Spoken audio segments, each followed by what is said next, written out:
আসসালামু আলাইকুম ওয়া রাহমাতুল্লাহি ওয়া বারাকাতুহু। আমরা যে ইবাদত করি তা মহান আল্লাহ তাআলার কি কাজে আসে, আর আমরা যদি ইবাদত নাই করি তাহলে তাতে মহান আল্লাহ তাআলার কি ক্ষতি। বাগদাদের সন্নিকটে এক গ্রামে এক ব্যক্তি বাস করত। লোকটির একদিন সাধ জাগলো বাদশার দরবারে গিয়ে তার সাথে সাক্ষাৎ করবে। বাদশাহ তো আর এই যুগের বাদশাদের মতো নয়, অর্ধ দুনিয়ার শাসক। তখনকার মানুষ বাদশার কাছে গেলে কিছু হাদিয়া নিয়ে যেত। উদ্দেশ্য, বাদশার একটু সুদৃষ্টি তার উপরে পড়ে। লোকটি বাসা থেকে বের হওয়ার আগে তার স্ত্রীর সাথে পরামর্শ করলো যে আমি তো বাদশার দরবারে যাব, তার জন্য কোন হাদিয়া নেওয়া উচিত, এখন কি নিতে পারি। লোকটি বসবাস ছিল ছোট্ট একটা গ্রাম, দুনিয়ার কোনো খবর তার ছিল না। তার স্ত্রী তাকে পরামর্শ দিল, আমাদের ঘরের কলসিতে যে পানি আছে সেটা নিয়ে যাও।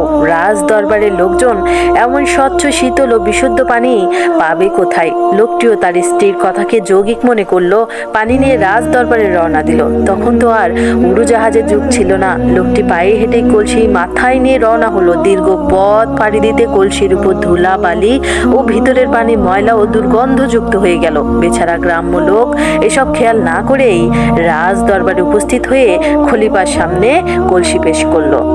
খলিফা জানতে চাইলেন এতে কি আছে। লোকটি বলল, হুজুরের জন্য আমার পুকুরের বিশুদ্ধ পানি এনেছি। ভাবলাম আপনার দরবারে এমন পানি কোথায় পাবেন, দয়া করে এটা কবুল করুন। খলিফা বললেন, আচ্ছা ঢাকনা সরাও তো দেখি। ঢাকনা সরানো হলো, পানি গন্ধ হয়ে গেছে। খলিফা ভাবলেন বেচারা নিখাত ভালোবাসা নিয়ে এমন করেছে, তার মন ভাঙ্গা ঠিক হবে না। তাই খলিফা লোকটির কলস ভরে আশরাফি দিতে নির্দেশ দিলেন। লোকটি খুব খুশি। লোকটি যখন রাজ দরবার থেকে ফিরে যাওয়ার অনুমতি চাইল, তখন খলিফা এক নওকরকে বললেন তাকে কিছু দূর আগায়ে দিয়ে এসো এবং দজলা নদীর তীর দিয়ে নিয়ে যাবে। কিছু দূর আসার পর দজলার অথই পানি দেখে গ্রাম্য লোকটি বলল, ওখানে কি? নওকর বলল, ওটা নদী, চলো নদীর পানি কত সুন্দর দেখবে, চলো। নদীর কাছে গিয়ে গ্রাম্য লোকটি নদীর সুন্দর স্বচ্ছ পানি দেখলো এবং কিছুটা পান করলো আর ভাবতে লাগলো, হাই, খলিফার দরবারের এত কাছে সুন্দর পানি আর আমি তার জন্য ময়লা পানি এনেছি। তাহলে খলিফা আমার পানি গ্রহণ করেছে শুধু তার দয়ার উদারতার খাতিরে। আমার পানি তো তার কোনো প্রয়োজনই ছিল না, উপরন্তু আমার কলস ভরে আশরাফি দিল। আশা করি এতক্ষণে বুঝে গেছেন গল্পটি বলার উদ্দেশ্য কি ছিল।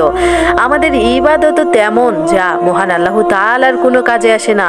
তিনি আমাদের ইবাদতের মুখপক্ষী নন, আর আমাদের ইবাদতও স্বচ্ছ এবং নির্ভেজাল নয়, বরং তা দুর্গন্ধযুক্ত।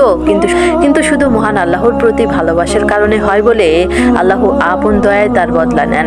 মহান আল্লাহ তাআলা আমাদেরকে তার হুকুম মতো আমল করার তৌফিক দান করুন। আমিন।